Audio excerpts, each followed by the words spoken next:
Salut Jacques, ça va? Bonjour Thierry. Bon, écoute, je suis très heureux de venir te revoir. J'étais déjà passé il y a quelques temps, alors entre autres parce que tu étais à l'époque président de Solanco. Bon, tu as passé la main maintenant, on va voir ton successeur. Et j'avais découvert ici des agriculteurs qui bougeaient un petit peu les lignes, qui réfléchissaient sur l'agriculture de conservation des sols, mais entre autres sur des productions qui sont plutôt... Enfin voilà, c'est pas que de la céréale, vous avez du lin, vous avez de la betterave, vous avez de la pomme de terre. Et ça, cette réflexion-là en agriculture de conservation des sols, c'est un petit peu plus dur. Dis-moi un petit peu comment ça a évolué depuis quelques temps déjà. Est-ce que ça continue à avancer? Est-ce que votre groupe qui est là derrière en tour de plaine est encore très dynamique? Oui, tout à fait. Alors nous, faut toujours voir le verre à moitié plein. C'est un des gros enseignements de cette période de Covid. Ça a été compliqué pour beaucoup de groupes parce que plus de rencontres en présentiel, etc. Et nous, le groupe a très bien passé ce cap-là. On est même encore un peu plus nombreux qu'on était il y a 2 ans. Et la dynamique reste là. Il y a toujours beaucoup d'initiatives et d'idées. Donc non, la dynamique est toujours là. Ok. On est encore dans une année compliquée. Mais alors j'allais dire, le problème, c'est que c'est tous les ans une année compliquée. L'année dernière, c'était trop d'eau. Ici, vous subissez quand même, on est en Normandie, dans le pays de Caux. Vous avez des pluies, alors béni des dieux de temps en temps, hein, mais aussi quand il y a trop d'eau, il y a trop d'eau. L'année dernière, ça s'est passé comment? Alors l'année dernière, très compliqué. Beaucoup de précipitations en fin de cycle. Donc notamment pour les lins, tous les lins étaient versés. Enfin voilà, vraiment c'était... Bon voilà, ce sont des années compliquées. Après, fondamentalement, nous, pour notre démarche, on garde le cap, c'est-à-dire que tout le monde a eu des problèmes, que ce soit en système conventionnel comme quand on essaye de changer un peu les lignes. Donc voilà, on est tous dans la même galère, je dirais. Ok. Est-ce que l'application, j'allais dire, de l'agriculture de conservation des sols, de limiter les labours, de limiter le travail du sol, avoir des rotations peut-être un peu plus larges et puis un couvert végétal, est-ce que vous vous rendez compte que dans ces années-là, il y a quand même un plus par rapport à, un suivi classique? Alors, en tout cas, il y a un plus sur la partie érosion. Ça, c'est vraiment quelque chose qu'on a mis en évidence. C'est votre première recherche de maîtrise quelque part. Et je dirais, même si rien n'est jamais atteint et acquis dans notre métier, je dirais que ça, c'est quand même quelque chose qui est validé. C'est-à-dire que moi, je le vois à l'échelle de la ferme, et on peut le voir plus globalement, on limite quand même énormément l'érosion. Voilà, maintenant, il y a d'autres problématiques qui se créent. Il y a des problèmes quelquefois de désherbage, quelquefois de... Voilà. Donc, comme tout système, on est loin d'être arrivé. Et dans le groupe, il y a des ajustements qui sont faits. On est peut-être parti un peu loin dans certaines choses. Donc, on essaye de revenir à quelques fondamentaux, etc. Donc, voilà, il y a des ajustements, mais la volonté d'avancer est toujours là, quoi. D'accord. Au niveau, j'allais dire, de l'enseignement, vous continuez à avancer avec des groupes, avec des personnes qui viennent vous aider à construire un peu vos petits essais, parce que votre objectif, c'est chacun à son niveau, à son échelle, c'est de faire des essais puis de le partager surtout avec les autres en disant là je me suis tollé, j'ai fait un truc qui n'allait pas, ou alors l'année a fait que, mais j'ai appris ça et je vous le partage. C'est toujours cet esprit-là? C'est toujours cet esprit-là, ça n'a pas changé. Au sein du groupe, il y a un échange vraiment des réussites et des échecs, c'est indispensable si on veut avancer. On a toujours nos partenaires, puisque la volonté de Solanco au début, c'était d'avoir toujours impliqué nos partenaires amont-aval de la filière, en disant que si on change dans notre coin, ça ne mènera nulle part. Donc ces partenaires sont toujours là. Là derrière moi, il y a un technicien de la COP de lin qui est là, qui nous accompagne sur un tour de plaine, qui est orienté lin aujourd'hui. Donc ces partenaires répondent toujours présents, sont toujours à nos côtés. Donc ça, c'est quand même extrêmement réconfortant. Après, ce qui est certain, c'est qu'il y a eu, tu le disais, l'année dernière a été un peu compliquée. L'année d'avant, c'était un bon coup de sec quand il fallait pas. Et cette année, on démarre sur un printemps sec. Cette année, c'est sympa de t'accueillir sous le soleil normand, mais j'avoue que si tu avais pu m'amener un peu d'eau, ça m'aurait arrangé. Et voilà. Mais ce qui est certain, c'est que la capacité à prendre des risques, à faire des essais sur nos fermes, c'est quand même un petit peu atténué, quoi. C'est-à-dire qu'aujourd'hui, on fait quand même attention. On a eu des années qui nous ont permis de faire des essais, de prendre des risques, de changer des pratiques.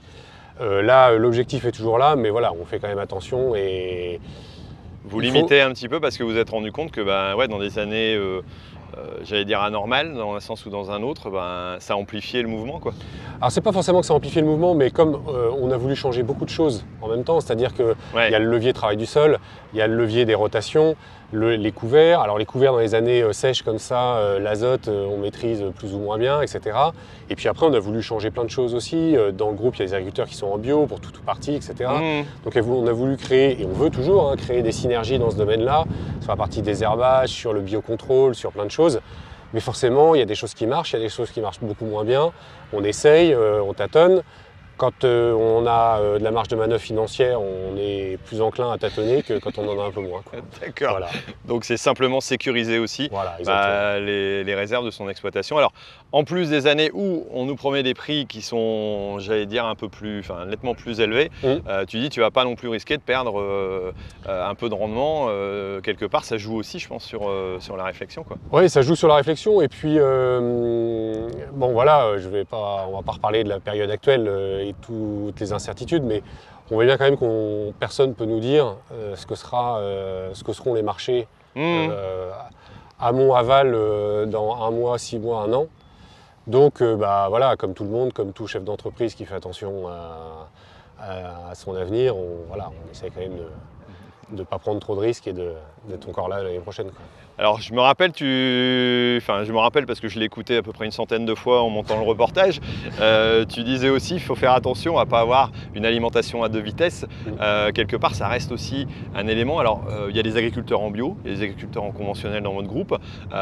Toi, la démarche, elle est restée, je pense, en conventionnel, mais voilà, sous une forme raisonnée, en disant il faut qu'on puisse alimenter tout le monde à un prix aussi qui soit viable. Et quelque part, l'ACS, ça le permet aussi en limitant, tout en ayant une réflexion de limiter sérieusement à la fois ces intrants, ces pratiques et puis les problématiques sur les sols, quoi. Ah oui, tout à fait. C'est toujours cet objectif-là. Ah bah oui, tout à fait.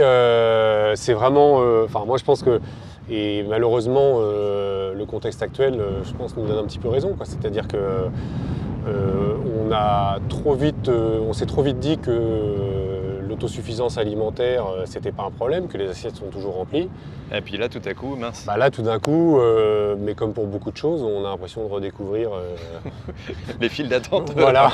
Voilà, et les rayons d'huile qui sont vides dans les supermarchés. Enfin bon, alors il y a plein d'autres choses qui peuvent l'expliquer, mais en tout cas, ça doit je pense, nous refaire prendre conscience, ceux qui l'avaient oublié, que l'alimentation, c'est quand même un enjeu majeur, quoi. Avant d'interroger Benoît sur l'évolution un petit peu du groupe et puis de l'intérêt du groupe aussi, toi au niveau de l'avenir, là, comment tu te projettes, tu dis tu vas encore continuer en ACS, tu vas encore progresser, quels sont les essais que tu vas mettre en place peut-être, il y a encore des tests Ah oui, tout à fait. Voilà, moi j'ai voulu passer la main à la tête de Solenco parce que il y a eu les 2 années de Covid et c'est quand même assez usant de lancer des choses et puis ça débouche pas parce que les difficultés qui allaient dans ces moments-là. Et donc, je pense qu'il faut savoir passer la main avant d'être un peu aigri et que le groupe en pâtisse. Et avant d'être usé. Voilà. Je suis d'accord. Donc, ça s'est fait naturellement. Mais voilà, moi, à titre personnel, la démarche est toujours là. Il y aura des essais. Alors moi, pour la petite histoire, j'ai passé une toute petite partie de la ferme en bio. Ah d'accord, t'as fait le pas quand même. Et avec la grande idée très utopique, mais qui j'espère un jour sera une réalité, de faire du bio en réduction de travail du sol, quoi. C'est ça quand même qui est assez sympathique. L'ABC, l'agriculture biologique de conservation des sols, quoi. Donc ça, c'est quand même le Graal, quoi. Le Graal. Tu l'avais déjà dit à l'époque dans le reportage. C'est vrai que c'est sympa de voir que du coup, tu as dit tiens, peut-être. Alors est-ce que c'est par exemple pour le côté aussi économique en disant tiens, c'est peut-être le prix qui est peut-être un peu au-dessus ou la régularité des marchés, ça a été quoi toi Alors moi, c'était pas tellement ça parce que l'idée c'était vraiment de faire un petit laboratoire. Je voulais que si la réglementation allait très vite sur les réductions de phyto, voire des décisions assez radicales, je voulais pas être pris de court. D'accord. Et comme on a la chance dans le groupe d'avoir des gens qui sont en bio, on a des échanges, des techniques, voilà. Et du coup, je m'étais dit, ça serait intéressant de se faire un petit peu la main, entre guillemets, de se faire son petit laboratoire et de pas être surpris si un jour, D'accord. Je pense qu'à partir du moment où on subit une règle, déjà, c'est mal parti. C'est trop dur. Ouais, donc, d'accord. l'idée, c'était de prendre un peu les devants. Je me suis pas trop penché sur la partie commercialisation parce que voilà, c'est un autre métier et je le fais très mal. D'accord.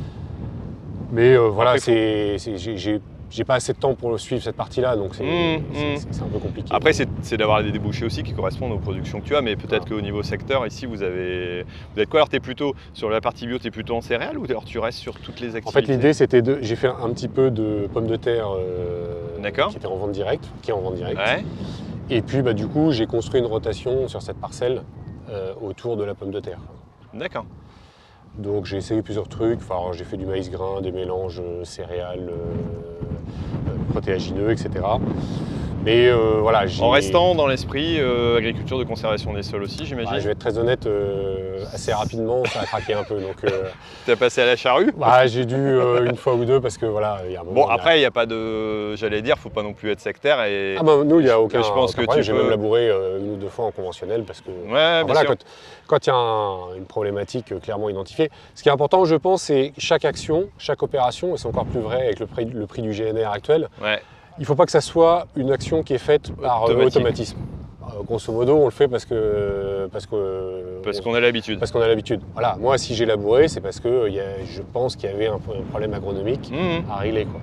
Et dans ce cadre-là, ça me choque absolument pas. Ouais, d'accord. Ouais, c'est quelque part la maîtrise de ces actions en disant on arrête de faire par habitude, parce que c'est vrai que c'est parfois une mauvaise habitude en agriculture. C'est parfois rassurant aussi. Ouais, on a besoin de se rassurer. Il faut avouer que de temps en temps, de dire purée, j'ai pas labouré, j'ai fait une bêtise, comment ça va se passer? Tu sais toujours un peu après comment ça a été, si tu as eu raison ou pas, tu le sais jamais sur le coup. Ouais. Et vous, votre équipe, c'est vraiment ce cadre-là, c'est de se rassurer aussi un petit peu les uns les autres en disant t'inquiète, moi je l'ai déjà fait. Enfin, on fait tous partie de groupes WhatsApp, de groupes présentiels, de discussions où tu te retrouves à un moment donné à dire j'ai ça comme problématique, t'inquiète, moi j'ai déjà eu, tu fais ça et puis hop, ça passe. T'inquiète, ça marche pas, t'es mal parti. Ou alors, appelle Groupama, tu peux y aller, ça va finir par décrocher, t'inquiète pas, c'est normal, tu t'es complètement tollé, mais au moins, tu peux partager et puis aussi te rassurer aussi quelque part à certains moments.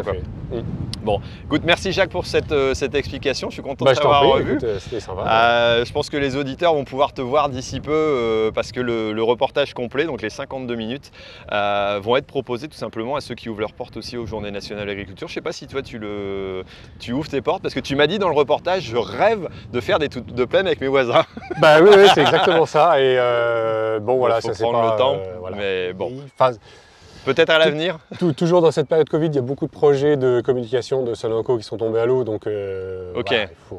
Bon, mais alors je vais vous lancer là-dessus. Solenco doit faire des portes ouvertes, voilà. Peut-être pas pour ces journées-là, mais peut-être un peu plus tard. Exactement, mais puis de toute manière, tu pourras en parler avec nos présidents, qui sera une joie de t'accompagner. Je vais l'allumer là-dessus tout de suite. Alors, voilà, exactement. Bon, écoute, en tout cas, ils pourront te voir dans le reportage qui sera montré là.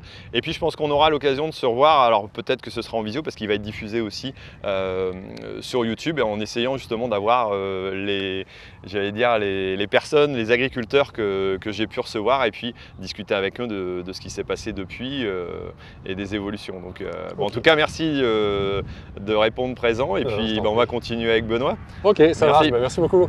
Bon Benoît, alors maintenant c'est toi qui es à la présidence de Solenco. Tout à fait, ouais. Qu'est-ce qui t'a motivé toi à participer, j'allais dire, à cette action en y mettant un peu de ton temps aussi? Alors, donc moi je suis rentré avec Solenco, enfin c'est mon père historiquement qui était dans Solenco au tout début de la création en 2012 là. Et puis qui m'a dit, de toute façon, dans les années à venir, c'est toi qui seras sur la ferme, c'est à toi plutôt d'aller aux réunions, d'aller aux formations, d'aller faire ça. Donc c'est moi qui ai pris la suite dans le groupe. Et après, pour la présidence, en fait, ça s'est fait un peu comme ça. C'est-à-dire que Jacques il a expliqué qu'il voulait passer la main avec le Covid et tout ça. Il y avait 2 ans qui étaient compliqués, il voulait changer de truc. Donc ça s'est fait un peu. Moi, j'étais pas présent. En plus, ils ont décidé ça sans que je sois présent. Ils ont dit tiens, on va mettre Benoît, on va désigner un peu Benoît d'office président. Donc en fait, ils ont fait une réunion de bureau entre eux. Moi, je pouvais pas venir ce jour-là. Et puis Jacques m'a appelé 2 jours après. Il m'a dit Benoît, faut que je te parle. Et puis il m'a dit qu'il avait envie de décider. Enfin, il avait pris la décision d'arrêter la présidence de Solenco. Il m'avait dit t'es une jeune génération, t'es un peu moteur, ça serait bien que tu prennes la suite. Et puis moi, ça me dérangeait pas ça du tout de reprendre la suite. Donc ça s'est fait un peu comme ça. Et puis à l'Assemblée Générale qui avait eu lieu 10 jours après, on a officiellement fait le truc. Mais voilà, ça s'est fait tranquillement voilà, ça s'est fait facilement, quoi. Ok. Qu'est-ce que tu trouves, toi, comme intérêt d'avoir la participation à un groupe comme celui-là? Alors, moi, je ne vois que des intérêts. L'avantage, c'est... bon, il y a plusieurs avantages. D'abord, c'est un groupe qui est resté très uni depuis le début. Ça, c'est important. C'est-à-dire qu'on est quasiment tous les mêmes 15 depuis la création de ce groupe-là. On est très variés dans les fermes de chacun. Il y a des gens qui sont polyculture éleveurs, d'autres qui sont que polyculture, d'autres qui font des pommes de terre, d'autres non, enfin, d'autres qui sont en bio, d'autres qui ne sont pas en bio. Il y a pas mal de diversité, quoi. C'est très diversifié et ça, c'est des idées que chacun, on peut appliquer sur notre ferme. Toutes les idées sont bonnes à prendre chez chacun, quoi. Donc ça, et puis le côté relationnel, enfin l'ambiance, je dis pas qu'on a un groupe de copains parce que certains se voient à l'extérieur aussi pour d'autres raisons. À force un petit peu. Mais à force un peu, et c'est vrai qu'il n'y a jamais eu d'accro particulier dans le groupe. On est toujours une bonne relation depuis le départ, quoi. Et alors de profiter de l'expérience des autres, des bonnes et des mauvaises expériences, c'est important. C'est ça aussi l'avantage, c'est que dans le groupe, on a des historiques un peu de la CS, des gens qui font du semi-direct ou des choses comme ça depuis très très longtemps, depuis plus de 15 ou 20 ans sur la ferme. Et quand on est jeune installé, qu'on a des idées à mettre en place sur la ferme, on peut un peu se reposer sur leurs expériences, sur leurs échecs aussi, ça aide aussi, on apprend beaucoup avec les échecs. Et ils sont là pour nous dire un peu comment ils feraient. Et puis c'est vrai que quand on fait les tours de plaine chez l'un chez l'autre, à chaque fin de tour de plaine, on fait un peu un débriefing en disant, et on n'hésite pas à dire un peu ce qui ne nous a pas plu, dire non, tu devrais faire comme ça, tu devrais faire plutôt comme ça. Et je pense que c'est bien aussi de dire ce qui ne va pas. On apprend plus par les échecs que par les réussites de toute façon. Et le fait de voir d'autres systèmes totalement différents ou de gens qui ont de l'expérience, qui ont déjà fait des choses, ça nous motive ou ça nous freine un peu dans nos décisions, quoi. D'accord. Comment tu vas, toi, à l'avenir, j'allais dire, du groupe et toi, personnellement, dans tes évolutions? Est-ce qu'il y a encore des marges de progrès? Des marges de progrès, il y en a tous les jours. C'est vrai que l'agriculture, moi je me rappelle quand j'ai fait une école d'ingénieur à Lille et quand je suis sorti en 2010, on avait des profs qui nous disaient vous allez avoir la génération qui va subir les plus grands changements en agriculture, quoi. Avec ce qu'on voit encore aujourd'hui, tout ce qui est changement climatique, là ça fait 3 printemps qu'on se prend des printemps secs et qu'on essaye de s'adapter, on ne sait pas du tout l'avenir comment ce sera. On a une pression sociétale aussi qui est énorme de plus en plus avec l'extérieur. Et l'agriculture est faite pour s'adapter à tous ces changements. Alors comment s'adapter, on y travaille, on essaye de mettre en place des choses.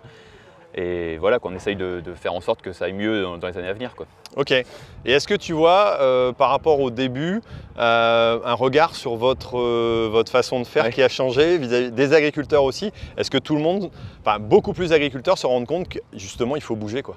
Moi j'en suis convaincu. C'est vrai que, on en parlait en voiture tout à l'heure, c'est que au tout début, les gens qui faisaient du semi-direct, on était vus un peu comme des rigolos. Enfin, on nous regardait, on disait tiens, regarde ce qu'il a fait encore. Et puis maintenant, je trouve qu'on en voit de plus en plus. Moi, j'ai des voisins que je ne soupçonnais pas qui font maintenant du colza associé, qui font des couverts très développés. Enfin, des choses qui jamais j'aurais pu penser ça d'eux il y a quelques années, quoi. Et je pense que les mentalités évoluent, les générations aussi évoluent. Il y a une jeune génération qui arrive, qui a de nouvelles idées à mettre en place et tout ça. Et moi, personnellement, je trouve que ça évolue quand même dans la campagne. On voit quand même les pratiques culturelles qui évoluent positivement, je trouve, et ça c'est vachement moteur. Ouais. Ok, bon.